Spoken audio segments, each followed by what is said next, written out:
Okay, welcome everybody to this DaSCI seminar. Today's speaker is Dr. Adriana Romero-Soriano, research scientist at Meta AI and adjunct professor at McGill University. She received her PhD from University of Barcelona, where she worked with Dr. Carlo Gatta, and spent 2 years as postdoctoral researcher at Mila, working with Professor Joshua Benjo. Her most recent research focuses on improving the quality, consistency, and representation diversity of visual content creation systems. Today's talk will be focused on addressing 2 research questions. First, are state-of-the-art image generative models optimized to work as world models? And second, what is the most effective way to guide the generative model to produce samples that are useful for training downstream models? I want to thank again Dr. Romero-Soriano for very kindly accepting our invitation. And whenever you are ready, the floor is all yours. Thank you. So thanks, Pablo, for the invitation. It's an honor for me to be among this audience. And thanks for the introduction as well. So as mentioned, today's talk is going to be on generative models as queryable world models. And I want to start by looking back on the progress that as a field we've done in the image generative modeling space. So if we look back only a few years ago, in the 2019 or so, we had like these state-of-the-art generative models that were really good at producing images with a single object. So these models were typically class conditional, and the quality of the images that we could achieve when trying to generate single objects in a scene were the ones that are depicted on the slide. A couple of years later, around 2021, we started seeing the first impressive results in text-to-image generation. However, if we now look at these images, if we look at the one in the bottom left corner, like this very cute cat laying by a big pie, for example, we see that when we started composing complex scenes with multiple objects, some of the objects were not differentiated in the images. Now, if we move forward and we see the progress that we've seen since 2022 to 2024, we have now state-of-the-art image generative models that are capable of producing highly realistic images and compose scenes that were likely never seen during their training phases. And so given these advances in the image generative modeling space, one natural question to ask is, can we think of starting to train machine learning models from synthetic data coming from these generative models? And as we all know, one of the successes in the recent years of machine learning models has been the scale of the data that they are trained on. And these data sets that were used to train successful machine learning models were typically large-scale data sets crawled from the internet. So now I want to do this exercise of trying to rethink this machine learning model. And on the slide, I'm mentioning this as a machine learning model 2.0. And instead of being a model that is trained on real data crawled from the internet, it's going to be a model that is trained purely on synthetic data.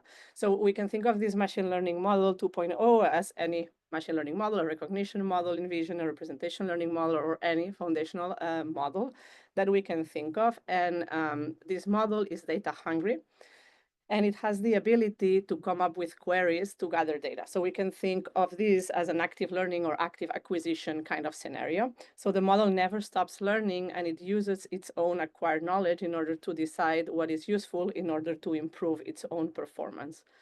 And on the other side, we have what is depicted on the slide as a model of the world, which we can think of it as a compressed representation of the world, a conditional generative model for the sake of this talk.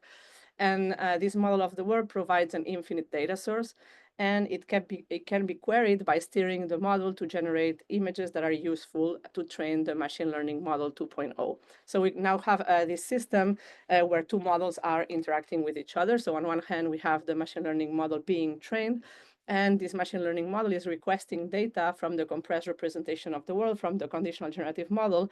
And this data that is produced has to be useful in order for the machine learning model to learn a new task or improve on a particular skill. And over the last couple of years or so, we started seeing in the literature some works leveraging generative models as sources of data. So in this talk, we will ask two different questions. So the first question will be around assessing image generative models, state-of-the-art image generative models. So it's going to be, are state-of-the-art generative models optimized to work as word models, in word models understood as presented in the previous slide. And I'll spend most of the talk on this point, trying to understand the progress that we've done as a field in the image generative models, and then seeing how we can improve on some of the performance axes.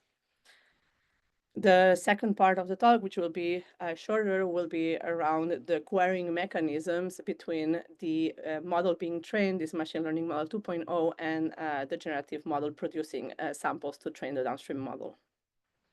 So let's start with the first part of the talk, and I'm going to start with trying to understand the progress of image generative models. And I will cover, in particular, two of the contributions that we had in the recent years, which are metrics to evaluate and gain deeper understanding on the strengths and weaknesses of current state-of-the-art image generative models.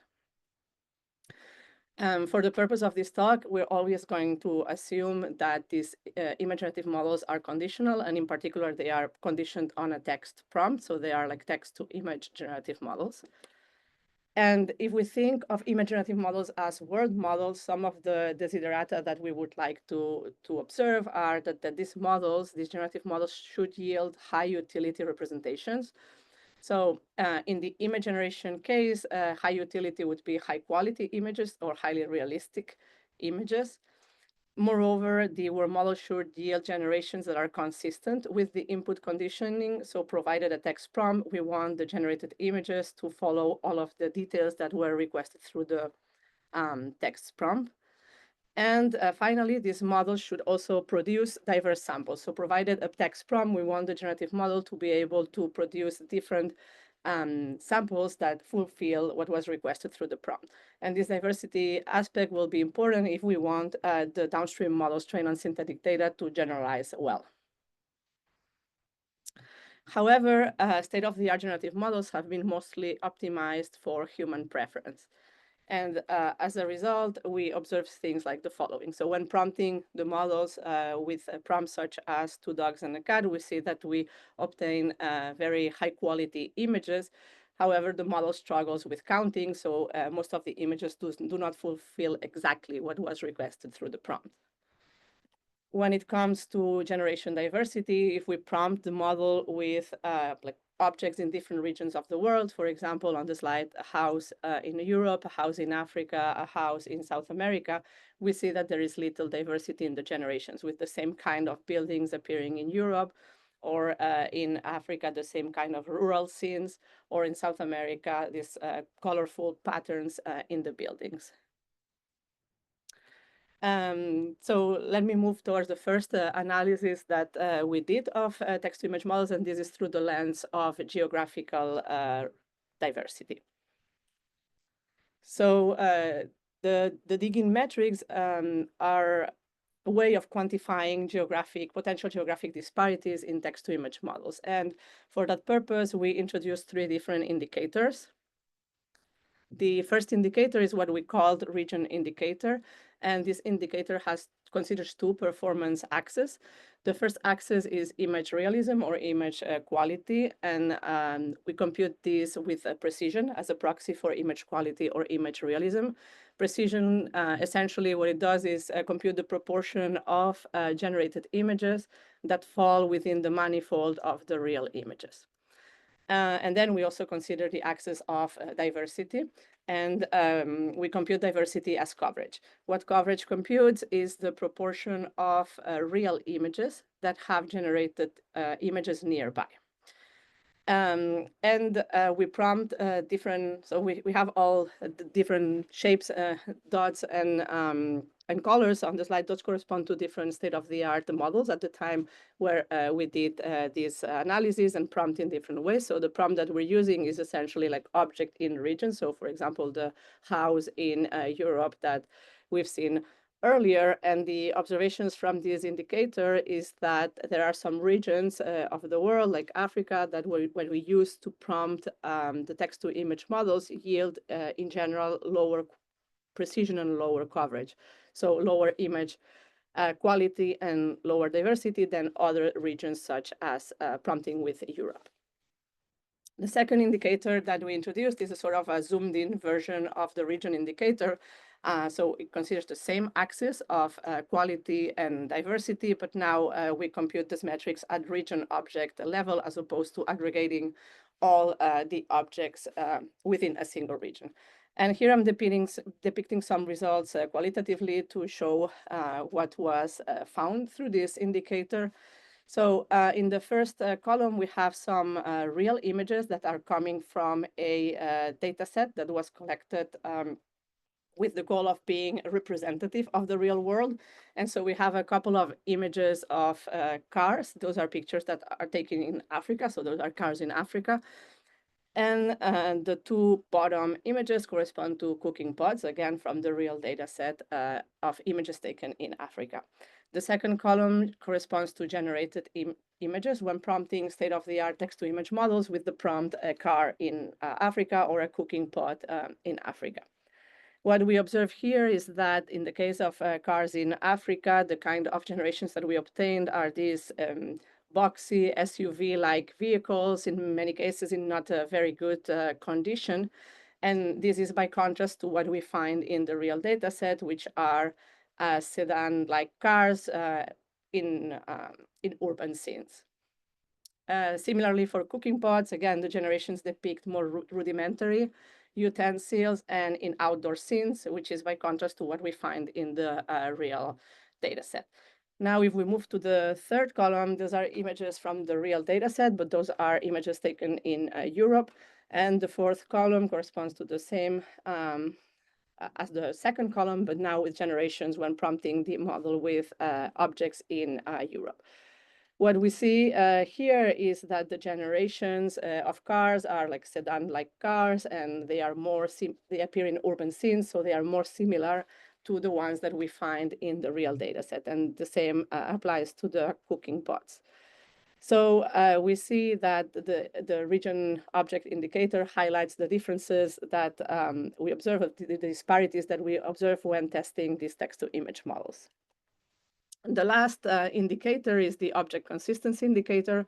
This indicator basically measures whether what was requested through the prompt actually appears in the image. And what we observe here is that for some of the state-of-the-art models, when prompting for objects in Africa, like a bag in Africa or a hat in Africa, and the same for bag in Europe or hat in Europe, they do not even consider the object that we were requesting through the prompt, and only focus in depicting what they have captured that is corresponding to the region. So for Africa, we see like these sort of safari-like backgrounds, and for Europe, we see these like colorful houses or cobblestone streets, but no depicted object at all. But there are other models who have high consistency, and in this case, we do see that the objects appear in outdoor scenarios exhibiting the same sort of patterns that we have observed before. So what are the findings of running this analysis at larger scale? Well, state-of-the-art models exhibit performance disparities in real-world geographic representation. And notably, what we observed is that existing models often have less realism and diversity of generations of objects when prompting with some regions like Africa or West Asia. I didn't show examples of West Asia, but if anyone is interested, you can find more in the paper, than when prompting with regions like Europe. Prompting with geographic information, so considering this prompt object in region, comes at the cost of prompt consistency and also representation diversity of the generated images.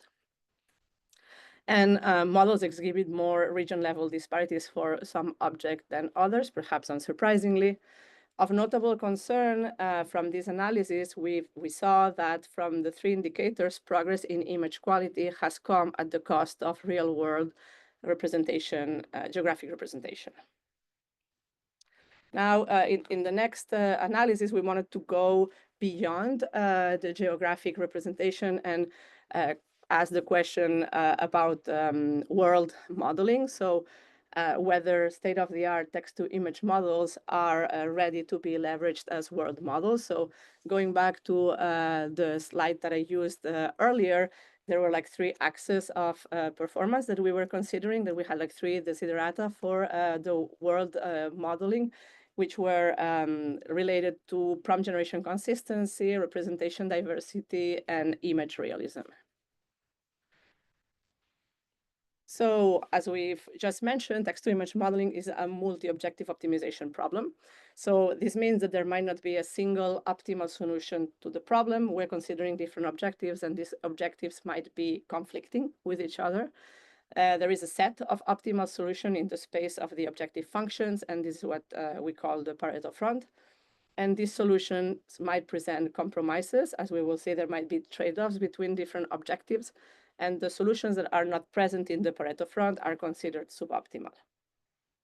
So let's take a look at some of the results, considering the models that were state-of-the-art at the time where we did this analysis. So let's take a look first at the axis of diversity, the diversity of the generations and prompt generation consistency. What we see here is that there is a trade-off between these 2 performance axes, and models who tend to have high diversity also tend to have lower consistency, and the other way around. So models that exhibit high consistency tend to sacrifice in diversity. When we take a look at 2 other dimensions, so now diversity versus image realism, we see the same sort of a pattern. So models that tend to have higher diversity also suffer from image realism, the same way that they suffered from prompt generation consistency. And models that are that produce highly realistic images suffer from representation diversity. Finally, if we take a look at realism versus consistency, we see that there is a correlation between these 2 performance axes, and usually improving one results in improvements in the other performance axis. So what we see from these plots is that there is actually no best model, and the choice of model should be determined by the downstream application. Realism and consistency can both be improved simultaneously, and there is a clear trade-off between realism or consistency and diversity. Now, there are like 4 models that are sort of highlighted in the plots, which are models A, B, C, and D. And I will show some generations of these models, so to see some qualitative results. So for model A, what we should expect from the plots is that the model will show more diversity, but the generations will have lower prompt consistency and a lower quality or lower realism. Then model B is a middle frontier model, and model C and D on the slide will be models that exhibit higher prompt generation consistency, higher image quality or image realism, but lower diversity. So let's take a look at a couple of examples. So these are the results for the 4 models. So these are models prompted with the following prompt. So 2 planes flying in the sky over a bridge. So what we do see from model A is that, yeah, the generations are very diverse, but they do not properly follow the prompt that was used to prompt the model. Then for model B, we start seeing a bit more consistency with the prompt and perhaps quality of the images as well, but we have less diversity, although diversity is still like reasonable if we compare to the next 2 models. And for models C and D, what we observe is that they are better at following the instruction, following the prompt that was used to generate the images. However, if we look at the images, the diversity is significantly reduced. This is a second example where we can draw similar conclusions. When leveraging the prompt, there is a dog holding a frisbee in its mouth. And just to say that all of these analyses were done through an evaluation library that is now open source and that you can find under the name of EvalGym, and that allows you to plot all of these Pareto fronts and also consider additional metrics and data sets. So when it comes to the question that we were asking in the beginning, so what about the progress that we've done as a field in the image generation domain. So we consider these three axes of performance, which we assume to be important desiderata for the models if we want to use them as world models. And so for the first axis, which was image realism or image quality, what we've observed is that the latest models have the highest image realism. So we have advanced substantially in the image realism. However, the advancement that we've achieved in image realism has come at the cost of image diversity. So for image diversity, we see the opposite trend, where models that were introduced earlier in time exhibit higher diversity than the ones that were introduced more recently. And for prompt image consistency, we do observe that we've made progress, although the progress, there is still room for progress, and the progress seems to have been a bit slower than in the image or realism case. So the learnings from the analysis are that progress in image quality has come at the cost of representation diversity, now understanding diversity in a more general way, rather than only through the lens of geography. So now let's see like two works that attempt to address some of the limitations that we mentioned earlier. So the first work will be devoted to trying to improve the consistency in image generative models, and the second one will be about improving diversity of image generative models. So let's start with improving consistency. So in this work, we introduced optimization by prompting in order to improve text image consistency, and this is the approach that we call Opti2I. And let me depict how this optimization by prompting works. So we start with a user prompt, for example, a raccoon wearing formal clothes, wearing a top hat and holding a cane. The raccoon is holding a garbage bag, an oil painting in the style of Vincent van Gogh. And we use this prompt and feed it to a state-of-the-art text-to-image model, and we get a set of generations. We see that these generations somewhat fulfill the prompt that was requested, but not all of the elements in the prompt appear in the generations. Now we can feed this set of generations to a scoring function, and the scoring function can, for example, ask questions about different elements in the prompt and check whether those appear in the generations. For example, a question could be, is there a raccoon? So in both cases, the answer would be yes. Or is there a garbage bag? In both cases, the answer would be no. So we can compute the accuracy of this question answering system. And we have now given a prompt, what's the score that the text-to-image model that we are evaluating has obtained. And now we can use these pairs of prompts and scores and feed them through to this optimization by prompting system. And this optimization by prompting leverages a state-of-the-art large language model and feeds them these pairs of user prompt and scoring results of the scoring function, and asks the large language model to come up with a rephrasing of the user prompt that would maximize the scoring function. And we can do this iteratively to give additional context in context examples to the large language model. And finally, we can obtain a version of the optimized prompt. So in this case, that could be a cultured raccoon wearing formal attire and a top hat, proudly holds a cane while a nearby garbage bag is artistically included in the scene. The painting reflects the vibrant colors and textures of Vincent van Gogh's oil painting. Now, if we feed this optimized prompt to the text-to-image model and obtain the generated images, we see that the generated images now follow more closely the original prompt that we used prior to optimization. So if we feed these generations to the scoring function, now we see that if we follow the example before, like we still have the raccoon, but in both cases, we have the garbage bag as well. So through the optimization, through the prompt optimization, we have increased the scoring function as well. So let's take a look at some results of this optimization by prompting.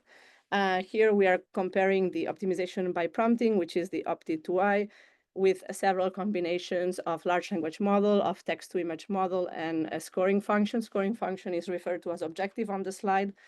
For the scoring function, we're using DSG, that's the Davidsonian scene graph scoring function, which is the one that I depicted in the previous slide. So it's based on questions and visual question answering. And the DCS objective is based on clip score. It's just decomposing the clip score to make sure that each noun phrase in the prompt actually is captured in the image. As a baseline here, we have paraphrasing. So that would be requesting the same large language model to come up with a paraphrase of the user prompt, but without giving the scoring information to the large language models. And we test that on two datasets, the MS COCO dataset and the party prompts dataset, referred to as P2 on the slide. And in all cases, we see that there is a significant relative improvement over using the original user prompt. So now the question is like, okay, we've improved on the consistency side, but what has happened on the diversity and the image quality side of things? And this second table compares the results of the initial prompt versus the paraphrasing baseline to the OPTI2I results. If we take a look at the metrics, we have FID. The most standard way of computing FID is relying on the inception V3 feature. So that's the first column, IV3. And we see that FID is very similar across different strategies. However, FID supposedly combines both the performance access, so quality and diversity. So if we want to sort of disentangle those, we can use precision and recall. For precision, what we see is that there is a higher precision when leveraging the original prompt, and we see that recall improves. So essentially, the image quality seems to drop, whereas the image diversity seems to increase.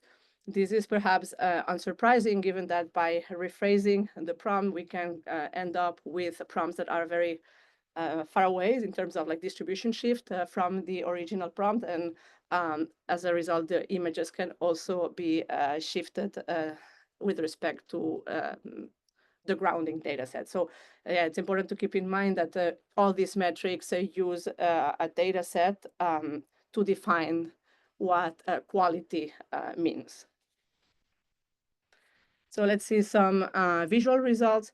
So these are initial generations from the original prompt. So 4 teacups surrounding a kettle. So we see the initial generations that there is no kettle, or perhaps in one of the images there is one. And the model struggles with counting cups. When doing the rephrasing, so that's the optimized prompt. So 4 teacups encircle a kettle, forming a cohesive and picturesque tea setup. We do see the kettles appearing in all of the generations now. The model still struggles with counting, though. And this is some of the examples from the raccoon that I was depicting earlier in the presentation. So we see how the initial generations look and how the generations after rephrasing look. So to wrap up this optimization by prompting to improve consistency, we introduced the first text-to-image optimization by prompting framework to improve prompt image consistency. We showed that this framework can be effectively applied to different combinations of large language models, text-to-image models, and consistency functions, consistency scores. And it can yield improvements of up to 24.9% over the initial prompt. The choice of consistency function is crucial for complex prompts like the ones in party prompts. We appear to significantly benefit from more detailed scores, such as the VQA-based ones. Qualitatively, what we observe is that optimizing prompts oftentimes translates into emphasizing initially ignored elements in the generated images by, for example, adding details or changing the position of the words in the sentence.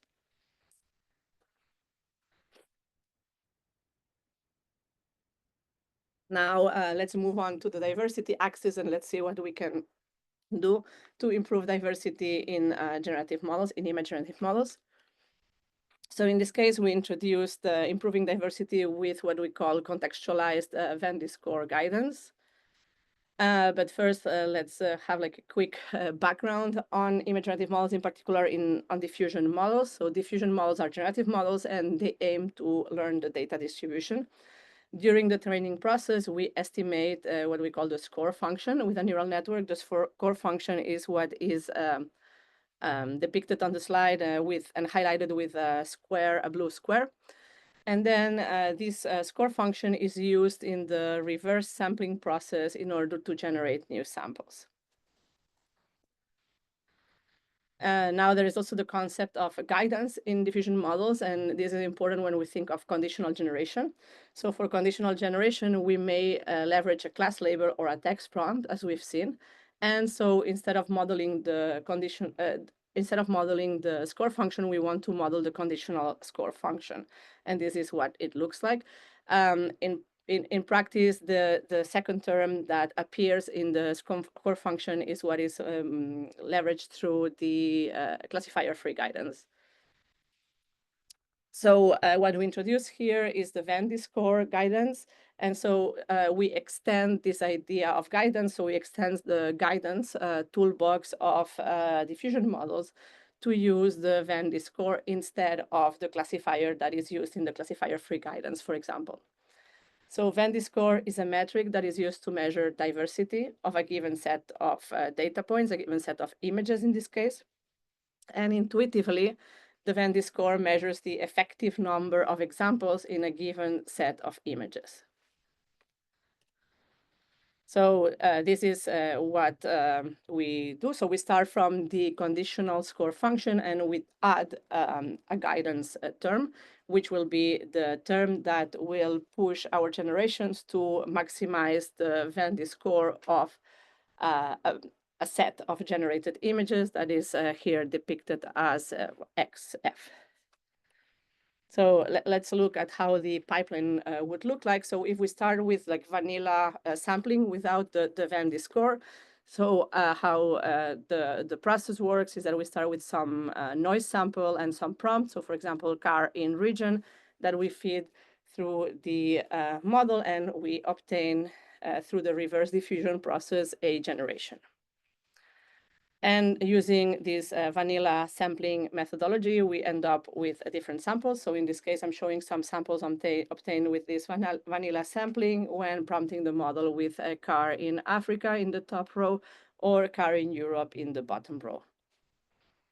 Now we want to include the Venn score, for now without contextualization. So what this looks like is as follows. So we still have the noise and the prompt, and we obtain a generation. But now we will add the generated image to a memory bank of generated images, and we will use this memory bank of generated images to compute the Venn score. So every time that we generate a new image, what we want is this image to be as dissimilar as possible from the ones that are already in our memory bank of images. So intuitively, the Venn score guidance is maximizing the effective number of dissimilar examples in the memory bank of generated images. And these are the kinds of generations that we obtain by doing that. So again, prompt use for the top row is car in Africa, and prompt use in the bottom row is car in Europe. Now, we also need some contextualization because, well, diversity is a very broad term, and we can mean many different things with diversity. So we use some exemplar images to ground the notion of diversity. So in this case, we have a second term in our Venn score guidance. So the first one is the same that we've seen before. So we keep adding generated images to the memory bank, and we want the newly generated images to be highly dissimilar to the ones that already exist in the memory bank. However, at the same time, we want to ground the diversity into what we care about. And so we take a few reference images, and we want every newly generated images to be close to the sum of these exemplar images. So intuitively contextualized Venn score guidance maximizes the effective number of these similar examples while keeping them close to a small set of exemplar real images. And these are the generations that we obtain with the full contextualized Venn score guidance. So again, the top row corresponds to cars in Africa and the bottom row to cars in Europe. So when it comes to the results, we're comparing results in terms of F1 score, so combining precision and recall, so quality and diversity, and contrasting these to baselines and previously introduced methods. What we observe here is that contextualized Venn score guidance is better than the previous methods. And what's important to note here is that the colored part correspond to the result of the worst F1 in terms of like the region that obtained the worst F1, whereas the gray part depicts the average across average F1 score across different regions. So what we see here is that with contextualized Venn score guidance, we improve both the worst F1 and the average F1, and we also reduce the disparities across region when we compare to most of the previous baselines. So let's see some visual results of vanilla sampling on the left versus contextualized Venn score guidance on the right. These are for generations of cooking pots in Africa in the top row, in Europe in the middle row, and in East Asia in the bottom row. What we see if we take a look at the first row or the third row is that many of the generations of the vanilla sampling on the left are in outdoor scenes, and in many cases, at least for the top row, the cooking pots appear in relatively rudimentary conditions.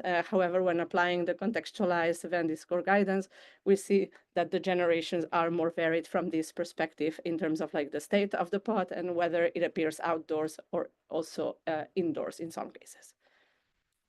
So to wrap up this part of the talk, so we extended the guidance toolbox of diffusion models by driving the generation process towards samples that are substantially different from each other while still being representative of the real world.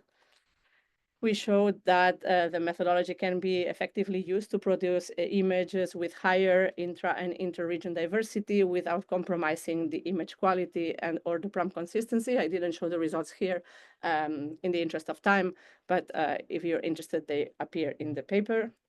And we showed that leveraging the contextualized Venn score resulted in reduced disparities in performance across regions.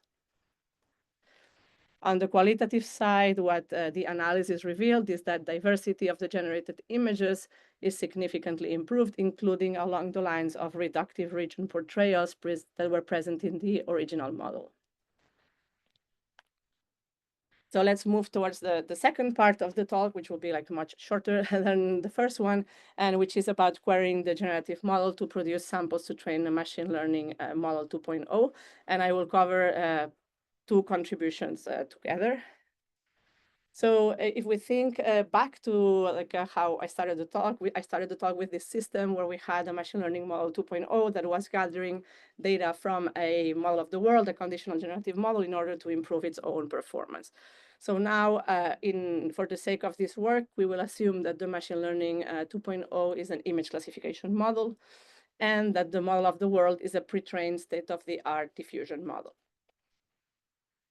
So one way of collecting images from the model of the world would be to just prompt the model of the world with vanilla sampling and use as condition what we know are the classes that we care about in our image classification problem.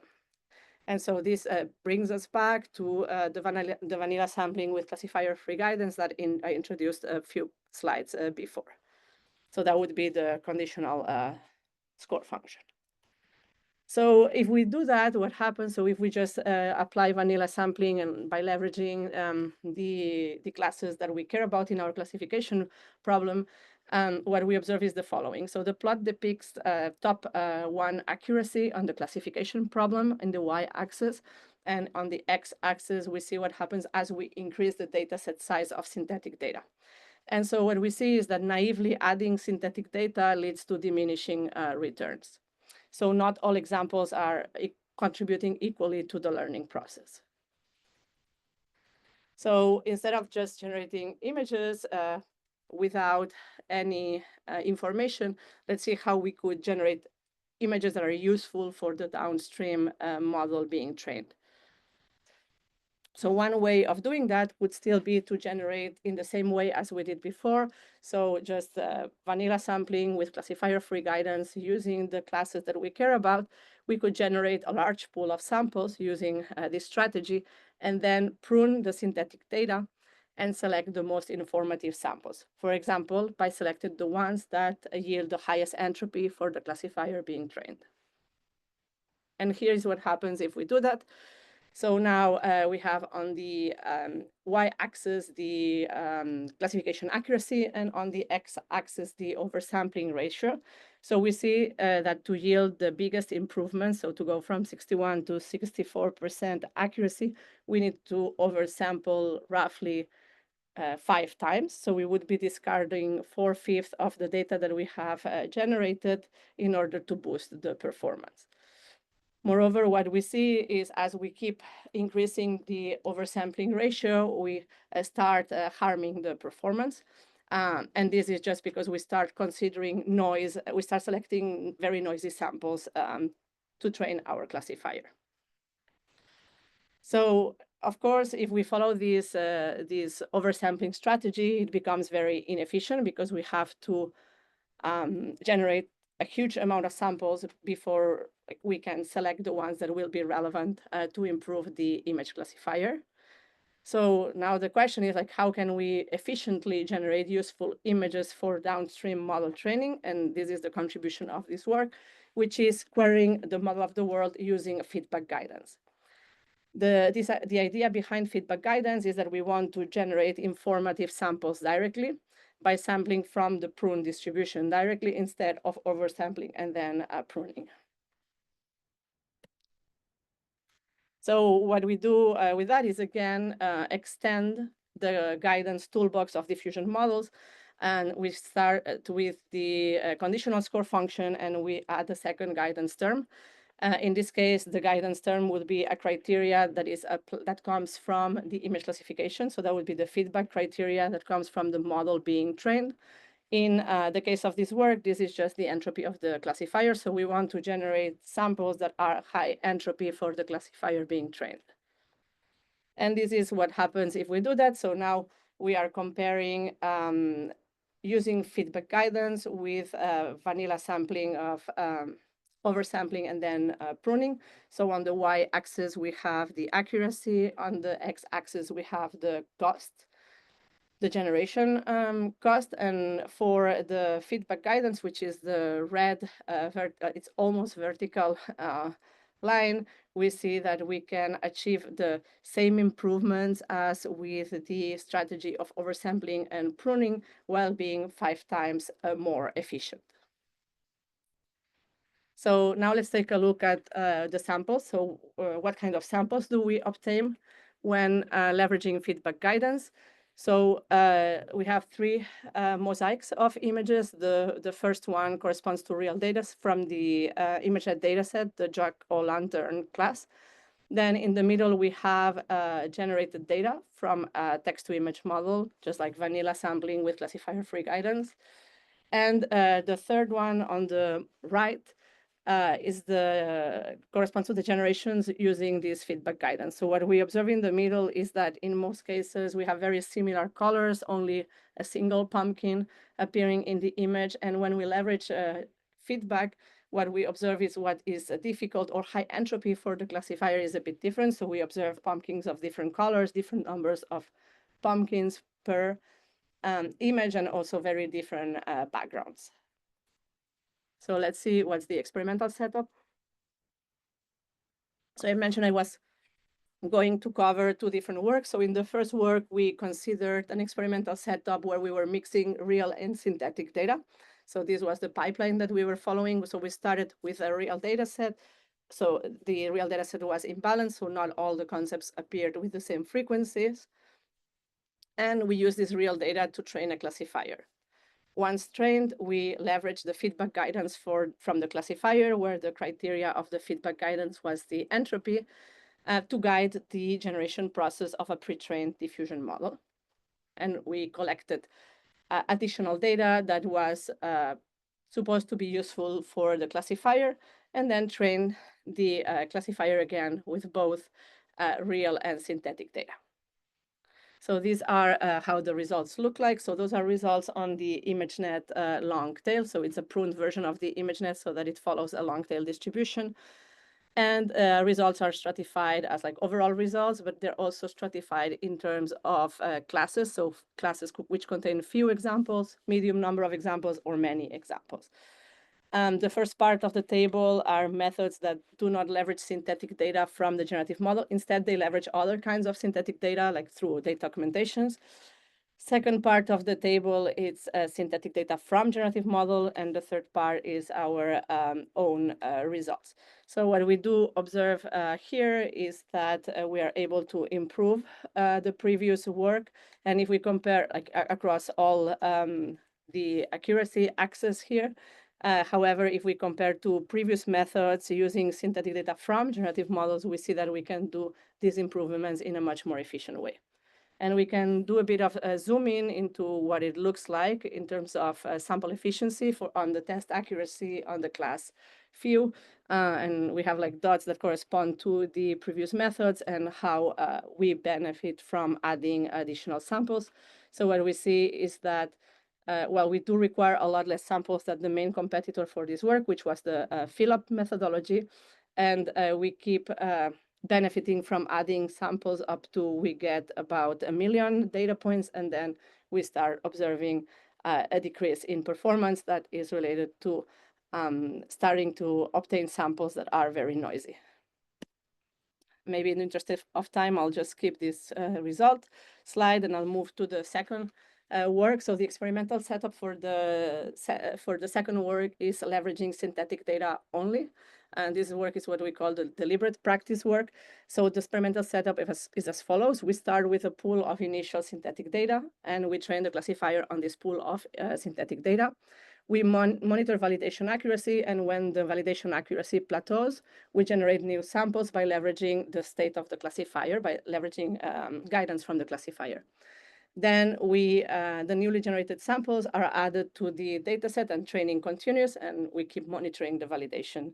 So what we observe on the plot here is accuracy as a function of the training iteration. So we start with the orange line, and we see that when the validation accuracy plateaus, we gather data, and that's the bifurcation that we observe. So when we add new data, we see that the validation that goes to the purple curves increases.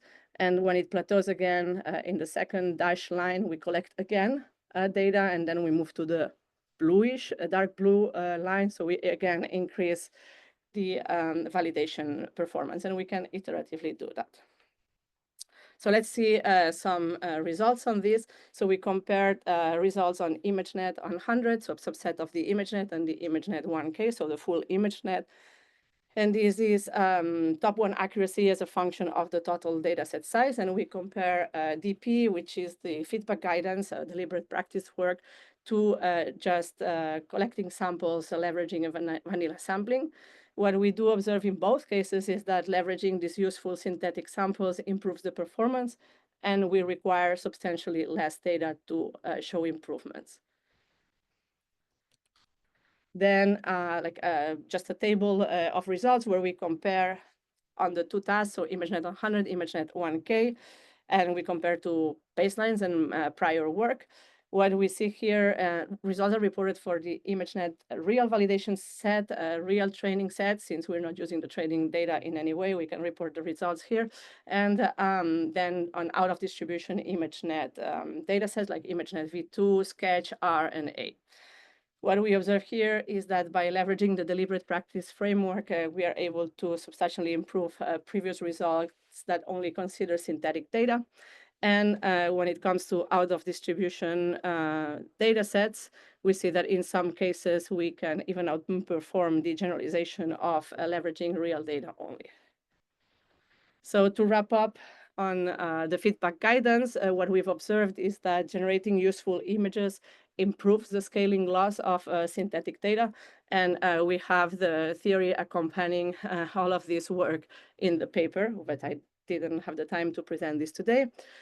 Feedback guidance enables efficient sampling of useful images and improves the performance of the model being trained. And our framework paves the path towards effectively leveraging high-performing text-to-image models as sources of data. Now, to wrap up the talk, so we started the talk with a question: are state-of-the-art image generative models optimized to work as world models?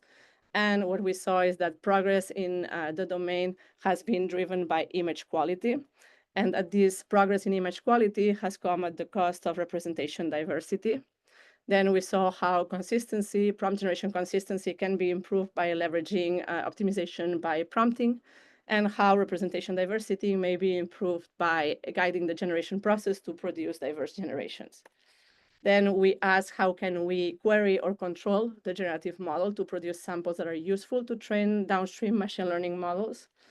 And what we saw is leveraging feedback guidance improves the scaling laws of synthetic data. Generative models are powerful tools with the capacity of generating informative examples, but we need to unlock their sampling capabilities. And so further efforts should be devoted to devising these effective criteria for guidance. With that, I'll wrap up the talk. And of course, I need to highlight all of the collaborators that I had to do all of this work and with whom this work wouldn't have been possible. And I'll thank you all for listening as well.